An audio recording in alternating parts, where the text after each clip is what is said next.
calaykum dhegeystayaal saaxiibayaal meel kastoo aad joogtaan waxaa idin leena kusoo dhawaada qisadii dhex martay raaga iyo dhool. qisadani dhanka tabinta waa anigoo ah saaxiibkiin xuseen maxamuud sayar. qoraaga sheekadani aan kasoo xiganay waxaa lagu magacaabo cabdirasaaq maxamuud yuusuf. waxaa idin leena kusoo dhawaada sheekadii la magacbaxay awalmarin jacayl. dhool asarkii dheeraa ayay muraayad weyn hortagtay bay isdiyaarin isku bilowday xiisaha ay u qabto balanta ay wada yeeshaan saaxiibteeda jamiila darteed hadba dhar bay isku tijaabinaysa way ku qanci weyday misana mid kale xirata haddana waa iska siibta. waa taas muraayad weyn hortaagan ee hadba dhar isku eegaysa haddana kay rabto la noqon waaya maya tan ima ajiibin ayay tiraahdaa. markii dambe sidii qof xol badan qabtay kursi dhinaceeda yaali si taxdar la-aan ahay isku turtay iyadoo kursigii weli ku fadhida ayay gacanteeda midig saacad ku xirnaa isha ku xaday. waa 7 fiidnimo 6 daqiiqo dhiman. wallaahi waan xabsaamay bay niyada iska tidhi sida u raadinaysaba goor dambe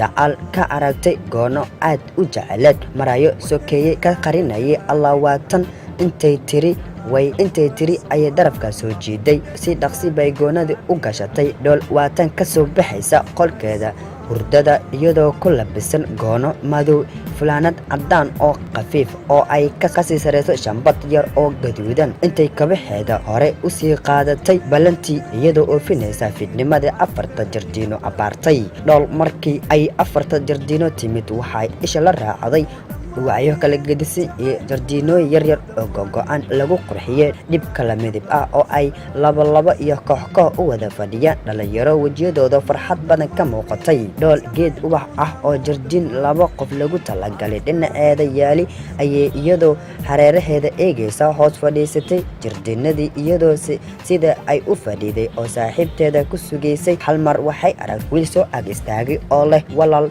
waan ku salaamay iyadoo waxba u arag salaantii wiilka ayay ku tidhi waan kaa qaadi aboowe ma fadhiisan karaa agtaada. inankiiba hadba u soo dhawaanaya weydiiyey waad fadhiisan kartaa baa ku tidhi iyadoo weli wax dareen ahi gelin. intay ka yara duruuqday qof baa ku sugaysaa halkani mise keliga baa ku aweynaya.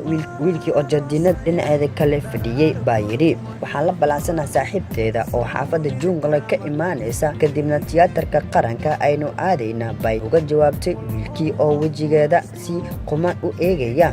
oo maxad tiyaatarka ka doonaysa fogaantiisa xilligani ayuu weydiiyey.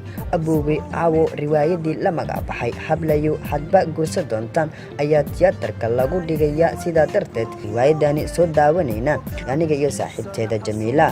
dhool intay ayna hadalkeeda dhamaysan baa waxaa soo istaagay saaxiibteeda jamiila oo in abaar ah halkaasi ku sugaysay. inta ilgalgacayl ka muuqda ku jilaacaday wiilkii ayayna ku tidhi walaal waynu tegaynaaye nabadgelyo oo iska dhaqaaqday. wiilkii oo aad uga xumaaday in iyagoo weli iska bogan isbarashada kala tagaan ayaa ku yidhi ma inagoon isbaran aynu kala tegaynay. saaxiibayaal dhegaystayaal daawadayaal waxaan jeclaynaa halkaas kusoo gebagabeeyo qaybta koowaad sheekadii la magacbaxay awalmarin jacayl u dhexaysay raaga iyo dhool. waxaa idin leeyahay waa ku mahadsantiin daawashada.